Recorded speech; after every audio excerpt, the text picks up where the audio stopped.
The door was ajar, and I slipped in quietly, as I always did, not wanting to disturb anyone. That's when I heard her voice, sharp as broken glass. "I can't take it anymore, Matthew. Your old smelly mother is stinking up the whole house. When is she going to die?" My heart just stopped. I waited, holding my breath, for my son, my only son, to say something, anything at all. But what followed was a heavy, suffocating silence. A silence that felt like an agreement, and it stung more than the insult itself. I'm Eleanor, 72 years old. I was a seamstress my whole life, working through the night to put food on the table. I became a widow very early on, and every second of my life after that was dedicated to Matthew. He suffered an accident in childhood that left him with a slight limp, and ever since, my world revolved around his well-being. To me, he never stopped being my boy. He was my whole world. This house, the one they were talking about, it was my pride, my triumph. To give Matthew a secure home, I sold everything. My parents' apartment, even my mother's gold necklace. Every brick of this house was bought with my sweat, with my small savings. I made sure the deed remained solely in my name, a last motherly precaution, thinking I was protecting his future forever. This house was my greatest pride, a symbol that I had triumphed. When Matthew met Cassandra, I believed our family's happiness was complete. She arrived promising a grandchild, a new reason to smile. I decorated the baby's room myself, with my own hands, spending money from my small pension. I just wanted to see my son happy, and I truly believed Cassandra was the answer to my prayers. But as soon as she moved into our home, Cassandra started treating me with a coldness that went straight to my bones. First, it was small things. A comment about my cooking, a frown at my simple clothes. Just subtle digs. Then, slowly, she started putting distance between Matthew and me. Our porch chats faded. The soap operas we watched were replaced by shows only she liked. Matthew, who had always been so attached to me, began to fall silent too. If I asked for help, Cassandra would answer for him. "Leave him alone, Mom," she'd say. "He's tired. Don't you see he needs to rest?" I felt like a stranger, like a servant in my own home. My things were moved to make space for hers, tucked away. My opinions no longer mattered. The excuse was always the baby on the way. "It's the hormones, Mom. You have to understand," Matthew would say. But my mother's heart sensed something else. It wasn't hormones. It was contempt. A subtle plan to erase me, to make me feel like a ghost, wandering through the rooms I myself had built with so much sacrifice. It was an emotional coldness that settled deep inside me. That Tuesday, everything shattered. I'd gone to a doctor's appointment and returned earlier than expected. The house was silent. I stepped in slowly, carefully. That's when I heard Cassandra's voice coming from the living room. The phrase hit me like a punch. "Your old, smelly mother." The words echoed. But what truly destroyed me was what came next. My son's silence. He didn't reprimand her. He didn't defend the mother who carried him, who spent sleepless nights by his side, who gave up everything for him. Matthew's silence was confirmation that, to him, I no longer mattered. I was the obstacle to the life he wanted with that woman. The pain was so profound I couldn't shed a single tear. It was a kind of silent humiliation, a rejection that cut deep. I just stood there, invisible behind. This wasn't just anger. It was a death wish, spoken in the living room I had painted with the colors of hope. In that instant, I knew the love I had planted my whole life had borne rotten fruit. They saw me as a nuisance, an old, useless piece of furniture. But they forgot one thing. I was the one who built this house and chose every piece of furniture inside it. And the roots of this house, they were mine. I didn't go in. I didn't scream. I didn't cry. I simply retreated in silence, closed the door with the care of someone who doesn't want to wake a monster, and left. The street air had never felt so necessary. Out there on the sidewalk, the betrayal, the deep hurt, it was all-consuming. What was I to do now? Out there on the sidewalk, the betrayal, the deep hurt, it was all-consuming. What was I to do now? My name is Eleanor. I'm 72 years old. That's a long time to live, a long time to learn. And in all that time, I thought I knew who I was. I was a seamstress my whole life, you know? Not fancy, just steady. The kind who'd work through the night sometimes, bent over my machine, the hum a constant companion. My fingers, even now, remember the feel of silk, of rough cotton, of velvet. I'd stitch away, sometimes until dawn, making sure an order was ready, making sure there was food on our table. Just me and my boy. My whole world revolved around that simple, honest work. I became a widow very, very early. Matthew was just a little thing then, barely old enough to tie his own shoes. It felt like my heart had been torn right out of me. But I had him. And from that moment on, every single second of my life, every breath I took, was dedicated to him. To my Matthew. He had an accident when he was small, a childhood thing, falling from a tree that left him with a slight limp. It wasn't major, not life-threatening, but it was enough to make my mother's heart ache. Enough to make me want to wrap him in cotton wool, to protect him from every single bump and bruise the world could throw his way. From that day, my world, absolutely everything, revolved around his well-being. My focus sharpened, my determination cemented. To me, he never stopped being my boy, my precious boy. Even now, even at his age, he's still my boy, my whole reason for being.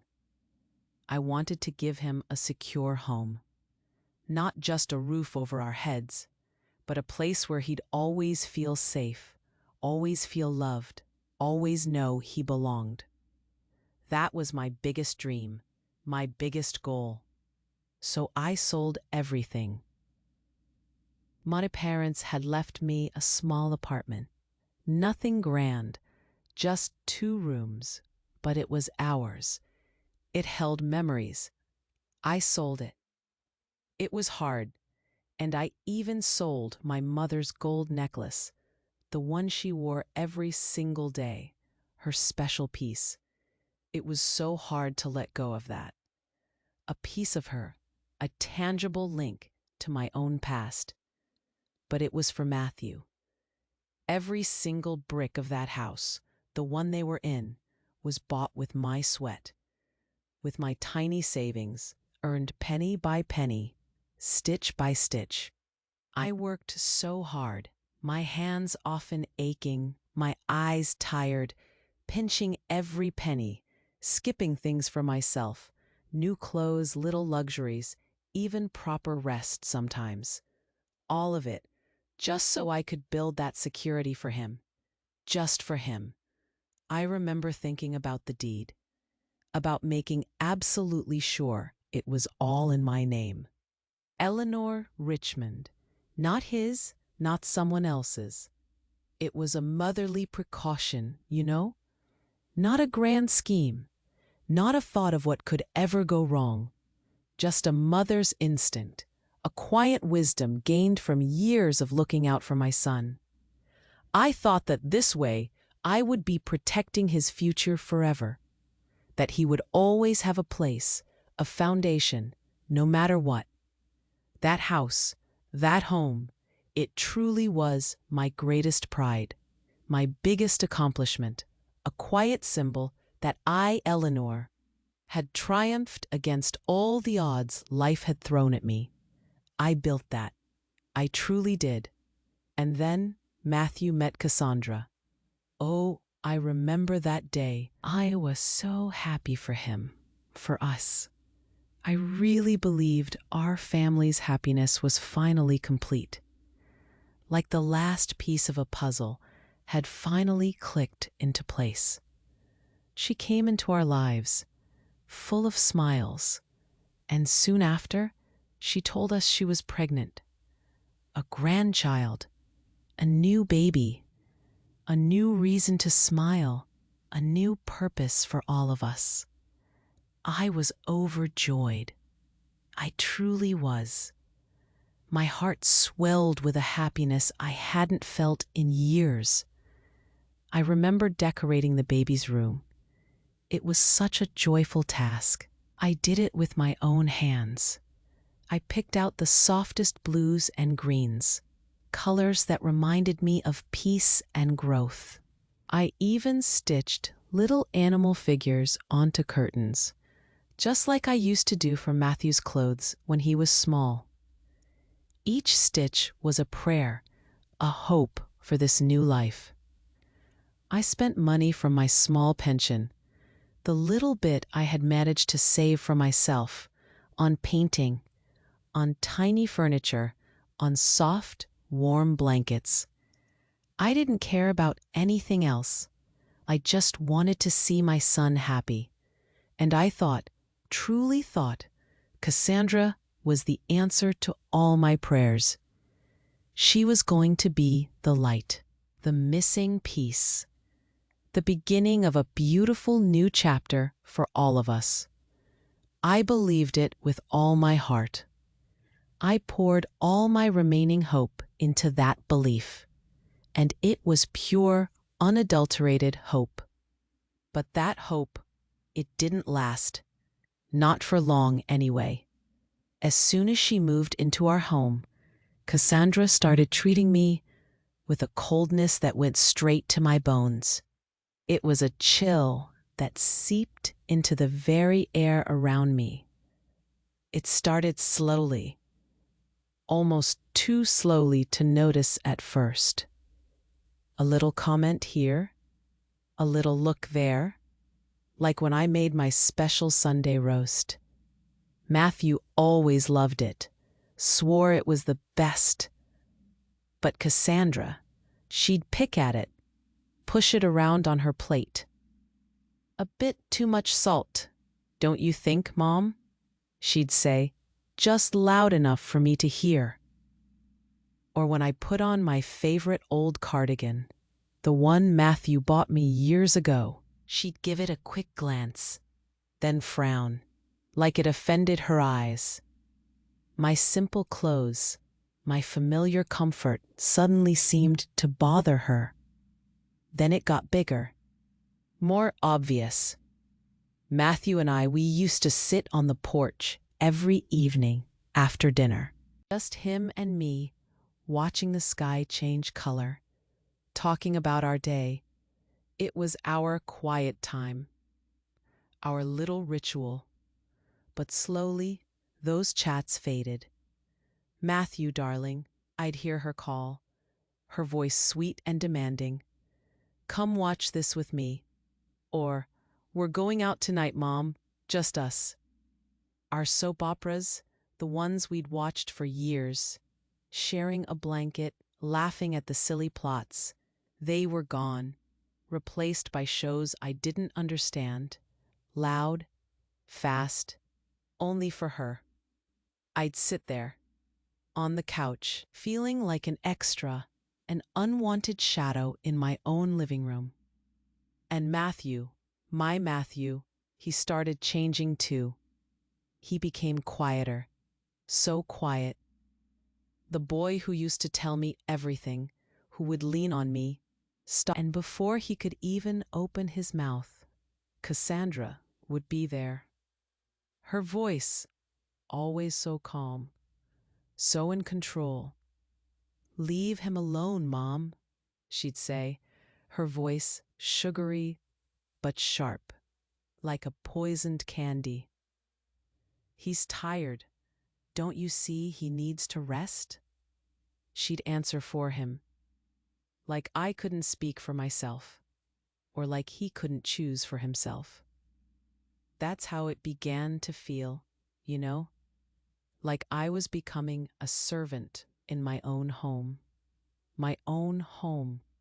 I'd find my things, my little ceramic figurines. My old books moved, tucked away in corners, replaced by her fancy new decorations, her stacks of magazines. My opinions, the ones Matthew used to value so much, they just didn't matter anymore. If I suggested something, she'd just wave a hand or interrupt me or look at Matthew with a shared glance, like I was being silly, like I was old and confused. It was humiliating, a slow, quiet burn. The excuse, always the excuse, was the baby. "It's the hormones, Mom. You have to understand," Matthew would say, almost apologetically. His eyes would look away when he said it, never quite meeting mine. He was trying to soothe me, I knew, but it didn't work. My mother's heart, it just knew. It knew it wasn't hormones, not just hormones. It was something colder, something harder. It was contempt, a slow, subtle plan to erase me, to make me feel like a ghost, just a ghost, wandering through the rooms I had built with so much sacrifice. Every single brick, every memory. I built this home, and now I was just a shadow in it. The air in my own house started to feel heavy, suffocating. I felt myself shrinking, becoming smaller, less visible. And the scariest part? It felt like Matthew was letting it happen, like he didn't even notice. Or worse, like he didn't care. What kind of future was this? What kind of home had I built? That Tuesday, everything shattered. Completely. It was just a regular day, or so I thought. I had gone to a doctor's appointment, just a routine checkup, nothing serious. The weather was a bit chilly, and I was looking forward to getting back home, perhaps making a cup of tea, resting my feet. I came back a little earlier than expected. Maybe the doctor was running ahead of schedule. I don't know. The house was silent when I walked in, unusually quiet. Usually there'd be some noise, the TV or Cassandra humming, but not that day. I stepped inside slowly, carefully, always trying to avoid making any noise, you know? Not wanting to disturb anyone, not wanting to make my presence known too much. That's when I heard it, Cassandra's voice. It was coming from the living room, low at first, then sharper, distinct. The words themselves hit me like a physical punch right to the stomach.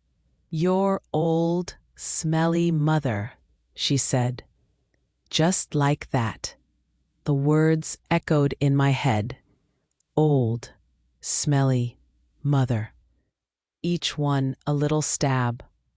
I felt a flush spread across my face, a hot wave of shame and disbelief. But those words, as painful as they weren't what truly destroyed me. What came next? That was the real devastation. It was my son's silence. He didn't say a word, nothing, not a single sound. He didn't reprimand her. He didn't tell her that was wrong. He didn't defend me.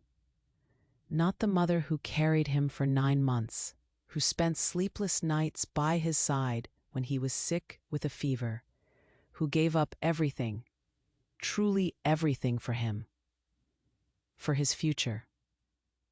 But silence, his silence, it was deafening. It hung in the air, thick and heavy, like an invisible hand squeezing my throat. That silence, his inaction, that was the confirmation. It told me everything I needed to know. To him, in that moment, I no longer mattered. I was just something in the way, an obstacle. The pain that washed over me then, it was so profound, so deep. It was a kind of pain I'd never felt before, not even when I lost my husband. It wasn't a pain that brought tears, not a single one. My eyes stayed dry, just staring, unblinking, into nothing. It was a silent humiliation, a rejection that cut deep, so deep it went beyond tears. My heart just felt hollowed out, empty, like a core had been ripped right out of me. I didn't move, not for a long time.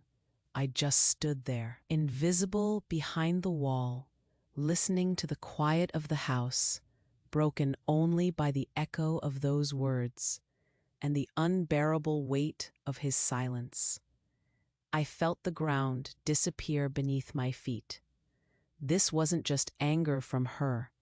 It was a death wish, spoken so casually. In the very living room I had painted with the colors of hope, where I had imagined so many happy family moments. In that instant, I knew the love I had planted my whole life, the sacrifice, the devotion, it had borne rotten fruit. A bitter, rotten fruit. I didn't go in, didn't scream, didn't cry.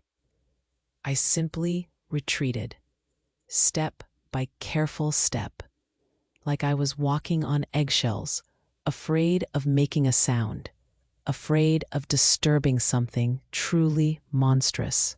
I closed the front door behind me with the same care, the quiet click echoing in the emptiness I felt inside. And I just left, out onto the street. The air out there on the sidewalk, it had never felt so necessary, so vital. The cold wind on my face, it was the only real thing in that moment. I just walked, without thinking, without a destination, until I found myself in the little park a few blocks away. I sat on a bench, a cold, hard bench, and just watched the day turn to dusk, the bright afternoon fading into the gray of evening. The world kept moving. People walked by, cars drove past, children laughed, but I was stuck, frozen in that moment of betrayal. The love I had felt, the fierce, unconditional mother's love, it had transformed, not into hate, not into anger, but into a kind of mourning. I was mourning for the image of the son I thought I had raised, the boy who was my world. He was gone.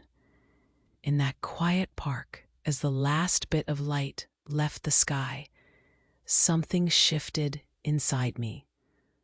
The Eleanor who sacrificed for everyone, the one who lived for others, who put herself last, she died right there on that park bench.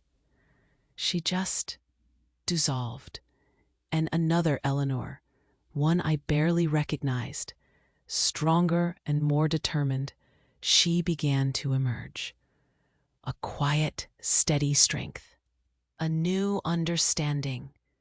The quiet humiliation of that afternoon had forged something new, something hard and resolute.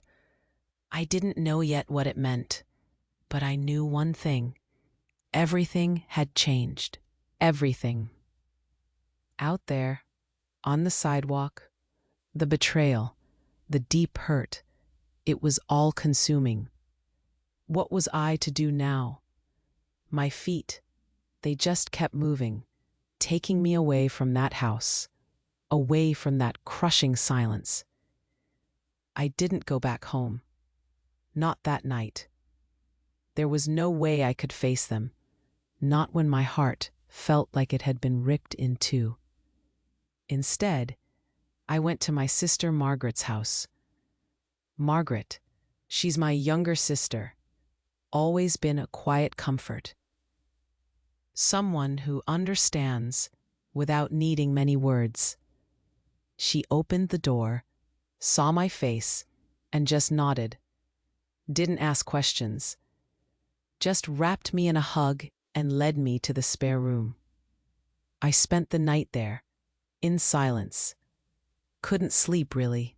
My mind just kept replaying Cassandra's words, Matthew's silence. The moon came up, shone through the window, and then slowly began to fade. The house, my house, felt a million miles away. And you know what? They didn't call. Not once. Didn't wonder where I was. Didn't miss me. That sting, that feeling of being completely forgotten, it only hardened something inside me. The next day, I didn't return to the house with anger, not with tears or a desire for a scene. That old Eleanor, the one who would have screamed or cried or begged, she was gone. I returned with a plan, a quiet, steady plan that had been forming in the darkness of that long night. My mind had cleared. It was like a fog had lifted, and I could finally see things for what they really were. I remembered something I hadn't thought about in years, not properly. The document folder. It was tucked away, right at the back of my closet, beneath the linen sheets I never used, the ones I kept for best. I pulled it out. My hands were steady as I opened it, and there it was, clean, crisply folded, the deed to the house, registered solely, completely in my name. Eleanor Richmond. Not Matthew's. Not Cassandra's. Mine. It was my power, my security, something they, in all their arrogance, in their certainty that I was just an old woman waiting to die, had completely forgotten. The roots of this house were mine, and I was about to rip them out. But quietly, methodically. From that moment on, I started observing everything with new eyes. It wasn't just my feelings anymore. It was about facts. I watched Cassandra, listened more closely. I started to notice things I had perhaps dismissed before, things that had seemed like nothing. Her mysterious phone calls, always whispered, always when she thought I wasn't around. The way she'd hang up quickly if I walked into the room. Then there were the expensive gifts she started receiving. Fancy jewelry, a designer handbag. She'd say they were from a cousin, a very generous cousin it seemed, and the ultrasound dates. I remembered her telling me one date, then later mentioning another that didn't quite match up with what she'd said before. Little inconsistencies, small cracks in her story. I just stored them away, like a squirrel gathering nuts for winter. I knew I couldn't do this alone. I needed someone reliable, someone discreet. I thought of Mr. Henderson. He was a long-time lawyer, a very serious man, with a kind but no-nonsense way about him. He had helped me when my husband passed away, handled all the paperwork so smoothly, so compassionately. I trusted him. I called his office, made an appointment. When I sat across from him in his quiet office, I explained the situation calmly, without drama. No tears, no raised voice, just the facts. I told him what I had heard, what I had observed. I told him about the deed. My voice was steady. I didn't want revenge, I told him. Not really. What I wanted was what was mine by right. My dignity, my home, my life. Mr. Henderson listened, patiently, attentively. He nodded occasionally, his expression unreadable, but his eyes were kind. When I finished, he just sat there for a moment, then leaned forward. He said, very quietly, that we could resolve everything, discreetly and definitively. That was all I needed to hear. I walked out of his office, feeling a strange mix of sorrow and strength. The sorrow was for what was lost. The strength was for what was to come. I had a plan. They didn't know it yet. They thought they were in control, living in my house, making my son forget me. But they were wrong, so very wrong. And soon, they would find out just how wrong they were. I was prepared to wait and watch. My silence was no longer a sign of weakness. It was my greatest weapon. My silence was no longer a sign of weakness. It was my greatest weapon. And in the days that followed, oh, their behavior, it just kept getting worse. It was like they sensed my quietness, my withdrawal, and took it as an invitation to be even more open, more cruel. They didn't even bother to hide their contempt anymore. It was right there, in the air, in their glances, in the way they moved through my home. They started talking openly, right in front of me, like I wasn't even there, like I was a ghost, or a piece of the furniture, as they used to think. They'd talk about the house, my house. "This place is so old, Matthew," Cassandra would sigh, loud enough for me to hear from the kitchen. "It needs a complete renovation. We can't afford it." And Matthew, my son, he'd just nod or agree. Sometimes he'd even add to it, listing off things that needed fixing, things that had been perfectly fine until she arrived. It was always about money, about what they wanted, about what this house wasn't, what I wasn't. One afternoon, I remember it clearly. I was in the living room, knitting, or pretending to knit. My needles were still, my eyes watching them from under my brows. Cassandra was talking to Matthew, her voice light, airy, but with an edge. "If we sold this place," she said, her voice carrying, We could buy a great apartment, a modern one, and still have money left over. She said it as if it was the most natural thing in the world. As if my house was just a commodity, something to be traded, to be sold off for their comfort. My heart ached, but I just kept knitting, or pretending to.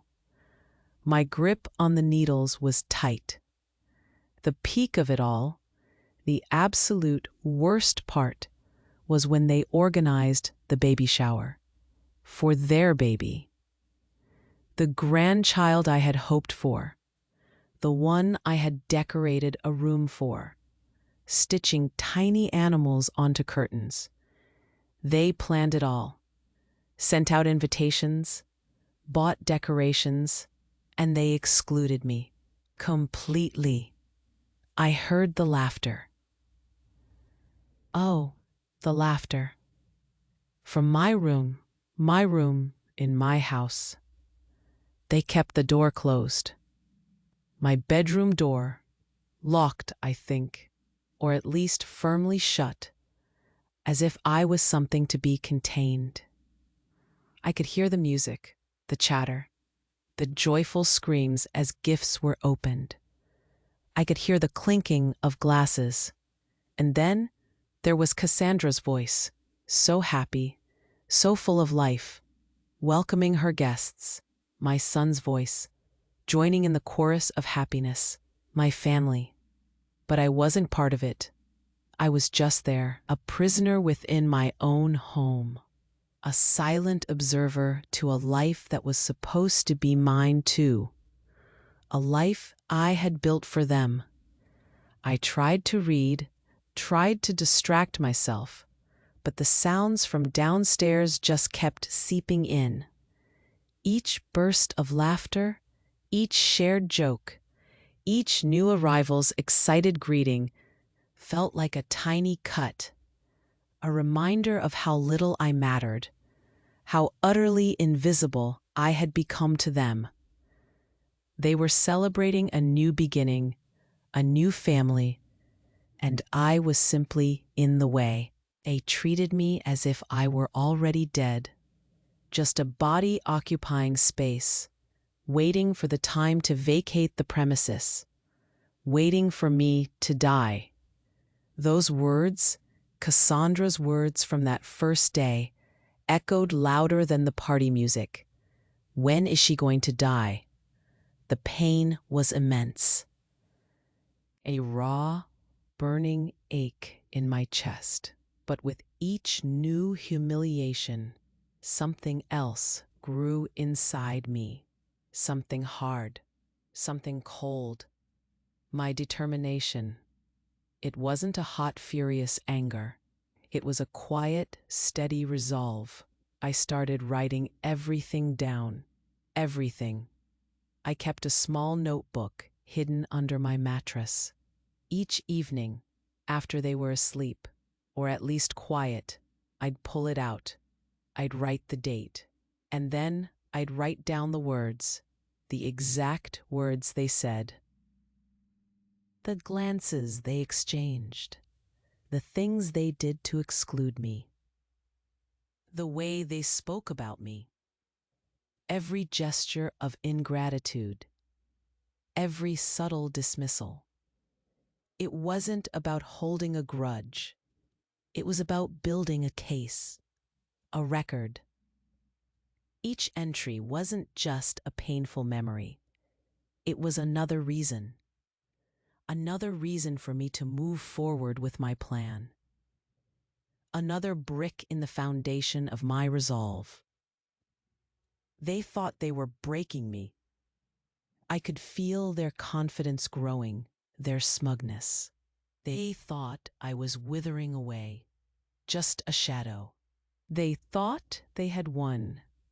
They thought they were slowly, gently pushing me out of my own life, out of my own home. That I would eventually just fade. But they were wrong. So terribly wrong. In reality, with every single cut, every single slight, every single cruel word. They were just giving me the strength, the very strength I needed, the quiet, unshakable strength for the final blow. I was ready, or I was getting ready, and they had no idea, not a clue, and they had no idea. Not a clue. I set a day and time, not abruptly, not screaming, just a quiet, firm announcement at breakfast. I asked Matthew and Cassandra to sit in the living room later that evening. I told them I had an important announcement to make. They came reluctantly, of course, exactly as I expected. There was an air of annoyance about them, a familiar sigh, as if I was interrupting their evening plans with some trivial elderly concern. They sat on the sofa, looking bored, perhaps a little impatient. Cassandra even fiddled with her phone, barely looking up. I walked over to the coffee table and placed a single, plain brown envelope right in the middle of it. It wasn't flashy, just ordinary, but it held everything. I didn't sit down. I just stood there, looking at them. I looked first at my son, Matthew, the boy I had given everything for.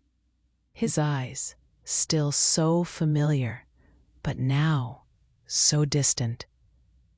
Then I looked at her, at Cassandra, whose coldness had invaded every corner of my home, every piece of my life. My voice came out firm. It didn't tremble, not a bit. It was steady, clear. I said, "I heard what you said about me. I heard everything." Cassandra immediately opened her mouth. I could see the denial forming on her lips, the quick excuse, the sugary lie. But I didn't let her speak. I interrupted her, calmly, precisely. "You don't need to say anything," I told her. "You don't need to explain anything. I just want you to know one thing." Then, slowly, deliberately, I reached into the plain brown envelope. I pulled out a crisp, white piece of paper. It wasn't a letter. It wasn't a bill. It was a copy of the house deed. The original, of course, was safe with Mr. Henderson. I unfolded it and placed the paper directly in front of them, right there on the coffee table. My finger traced the words written on it. Eleanor Richmond. My name. "This house," I said, my voice still steady. "This house where you live, where you've made plans for your future, where you've celebrated a new life. This house is mine, and mine alone." The shock on their faces. Oh, that was the first true reward I had received in months. Cassandra's hand froze mid-air, her mouth still slightly open. Matthew's eyes widened, a flicker of something I hadn't seen in a long time. Pure surprise, maybe even fear. It wasn't a triumphant feeling for me, not a cruel joy. It was just justice, a quiet, deep satisfaction. The scales were finally balancing. I continued, with the calm of someone who knows they have won the battle before it even truly began.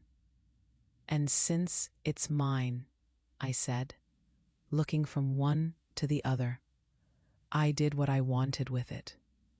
I took a breath, letting the weight of my next words sink in. I sold the house. The silence that followed was deafening. It filled the room, swallowing all sound, all breath. Cassandra turned absolutely pale. Her face drained of all color, like a sheet of paper. Matthew, my son, he looked at me, really looked at me. It was as if he was seeing me for the very first time.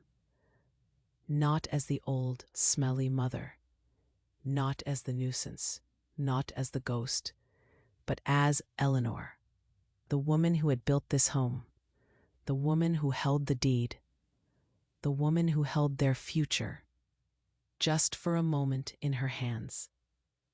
I didn't wait for them to speak. I didn't give them a chance to process it. I delivered the final blow, calmly, definitively. The new owner, I said, they gave me 30 days to vacate. My eyes met Matthew's, held them. And because I am generous, I finished, my voice softening just a fraction, a touch of the old Eleanor, but still firm. I am giving you the same 30 days. Pack your things. The words hung in the air. Their faces were a canvas of disbelief, of dawning realization. The world they knew, the one they thought they controlled, was crumbling around them. And there I stood, Eleanor, watching it happen. My quiet, patient strength had finally found its voice. And now the true test would begin. In the days that followed my announcement, the house was a strange kind of quiet. Matthew, my son, he came to me. He truly came to me. He found me in the kitchen, making a simple supper. He just stood there for a moment. Then he started to cry. Not the quiet tears of an adult, but the deep, racking sobs of a child who's finally broken. He reached for me, his hand shaking, begging for forgiveness, for his silence, for not seeing, for everything. It was hard, seeing him like that. My heart, even after everything, it still ached for him. But I kept my voice calm, clear. I sat him down at the kitchen table, the same table where I taught him to count, where we'd shared so many meals. And I told him everything, not with anger, but with a quiet, steady voice. I told him about the hidden phone calls I'd noticed, the expensive gifts from a supposed cousin, the way her ultrasound dates just didn't quite line up. I told him about my serious suspicions about the baby's paternity. It wasn't easy to say those words, but they needed to be said. He listened, his face pale, tears still running down his cheeks, but his eyes, finally, they seemed to wake. Like he was coming out of a long, terrible trance. He looked at me, really looked, and I could see the truth sinking in. He agreed to come with me, to start over, anywhere. Cassandra didn't put up a fight. Not really.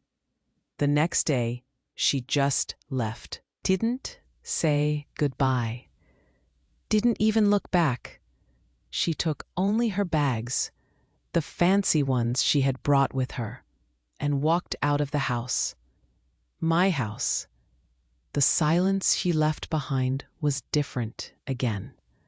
It was light, clean, like a heavy weight had finally lifted from the air.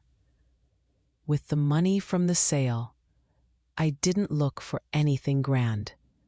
Luxury wasn't what I needed anymore. I rented a simple little house, a tiny place, but it was perfect. It faced the sea in a small lake. Quiet, coastal town I'd only ever dreamed of visiting. It wasn't big, no, and it certainly wasn't luxurious like the other one, the house of so many painful memories. But this little place, it was full of peace. Real peace. Matthew and I, we began to rebuild our relationship, brick by painful brick. He started physical therapy again for his limp, something he had put off for years. He helped me with household chores without being asked. He'd carry the groceries or help me in the garden. And most importantly, we talked. Really talked. Like we used to all those years ago on the porch. About everything and nothing. About the past, about the future, about how we felt. The silence between us, it was gone. Replaced by understanding, by an unspoken regret from him, and a quiet forgiveness from me. I don't live a life of luxury, not anymore.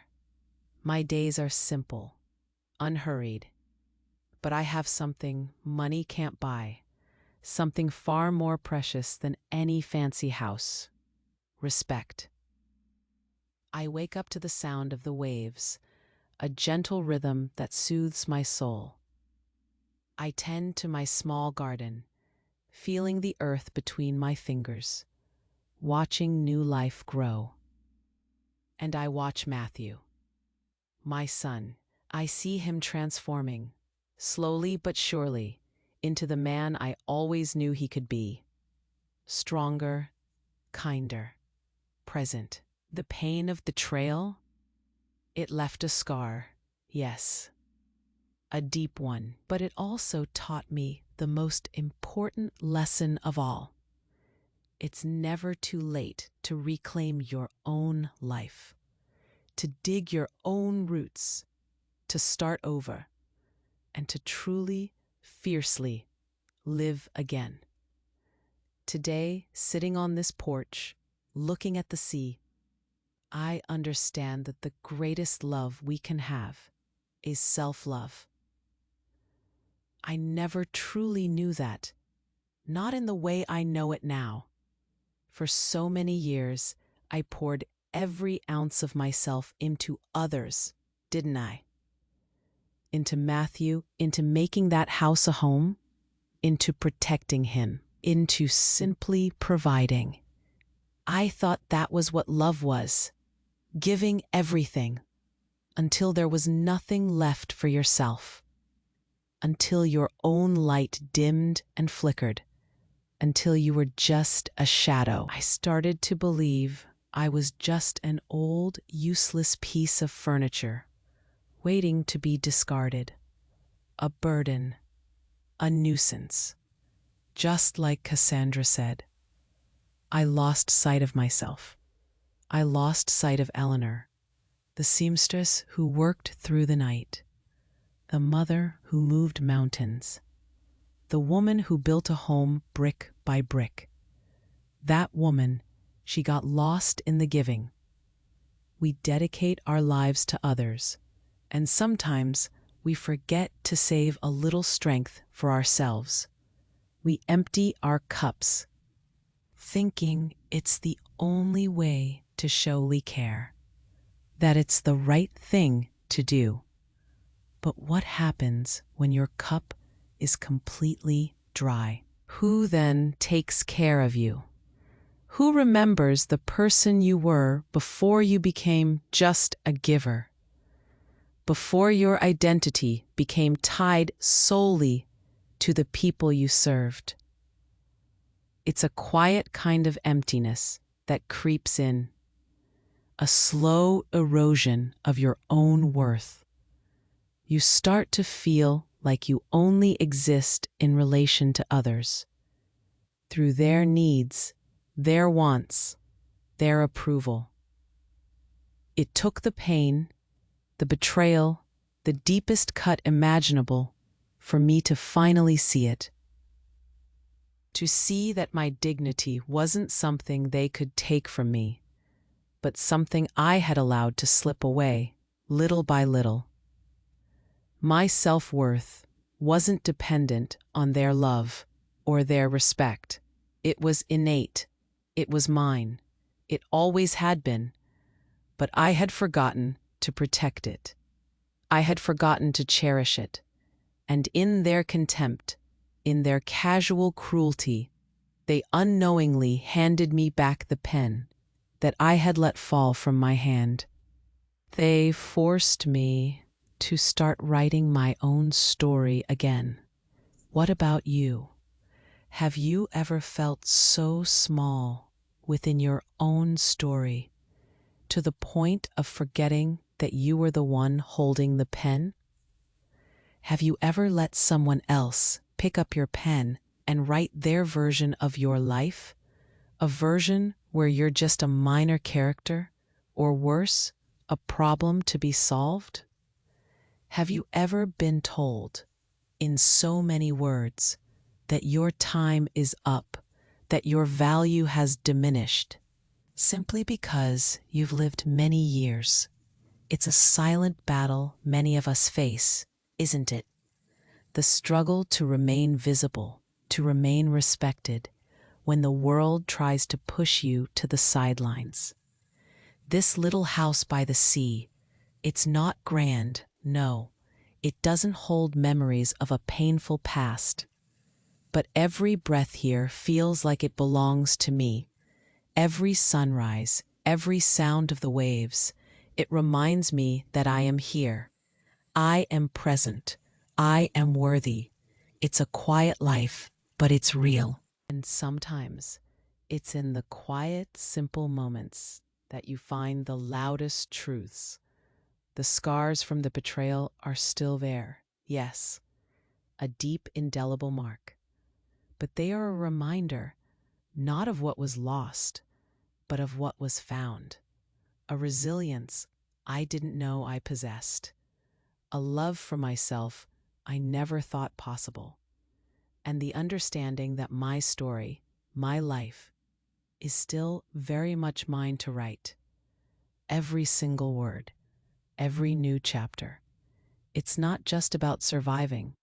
It's about truly, fiercely living again, and doing it on your own terms, with dignity, and with that precious, hard-won self-love. Today, sitting on this porch, looking at the sea, I understand that the greatest love we can have is self-love. I never truly knew that, not in the way I know it now. For so many years, I poured every ounce of myself into others, didn't I? Into Matthew, into making that house a home, into protecting him, into simply providing. I thought that was what love was, giving everything until there was nothing left for yourself, until your own light dimmed and flickered, until you were just a shadow. And slowly, without even realizing it, I faded. I became small. So small that I started to believe the ugly things I heard, the subtle dismissals I felt. I started to believe I was just an old, useless piece of furniture, waiting to be discarded. A burden, a nuisance. Just like Cassandra said, I lost sight of myself. I lost sight of Eleanor, the seamstress who worked through the night, the mother who moved mountains, the woman who built a home, brick by brick. That woman, she got lost in the giving. We dedicate our lives to others, and sometimes we forget to save a little strength for ourselves. We empty our cups, thinking it's the only way to show we care, that it's the right thing to do. But what happens when your cup is completely dry? Who then takes care of you? Who remembers the person you were before you became just a giver? Before your identity became tied solely to the people you served? It's a quiet kind of emptiness that creeps in, a slow erosion of your own worth.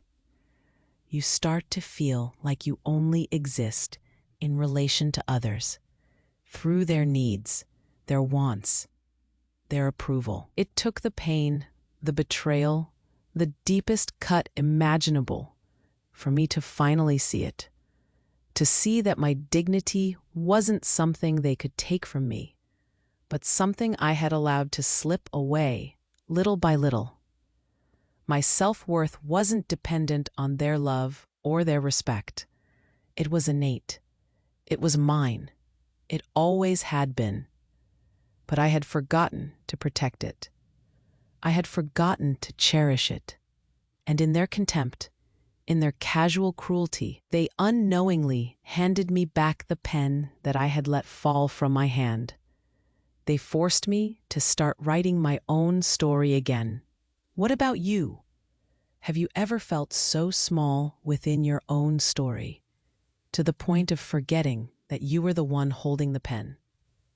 Have you ever let someone else pick up your pen and write their version of your life? A version where you're just a minor character, or worse, a problem to be solved. Have you ever been told in so many words that your time is up, that your value has diminished, simply because you've lived? It's a silent battle many of us face, isn't it? The struggle to remain visible, to remain respected when the world tries to push you to the sidelines. This little house by the sea, it's not grand, no. It doesn't hold memories of a painful past, but every breath here feels like it belongs to me. Every sunrise, every sound of the waves, it reminds me that I am here. I am present. I am worthy. It's a quiet life, but it's real. And sometimes it's in the quiet, simple moments that you find the loudest truths. The scars from the betrayal are still there. Yes, a deep, indelible mark. But they are a reminder, not of what was lost, but of what was found. A resilience I didn't know I possessed. A love for myself I never thought possible. And the understanding that my story, my life, is still very much mine to write. Every single word, every new chapter. It's not just about surviving. It's about truly, fiercely living again, and doing it on your own terms, with dignity, and with that precious, hard-won self-love. I've shared my heart with you today, and it feels right. It feels good. Maybe my story can offer a quiet bit of comfort or a nudge towards your own strength. And if you want to keep receiving real stories like this, pay attention. YouTube might be unsubscribing you without warning. Confirm you're still subscribed to the channel and hit the bell icon. It's just about staying connected, isn't it? Because knowing you're not alone, that's a comfort beyond measure.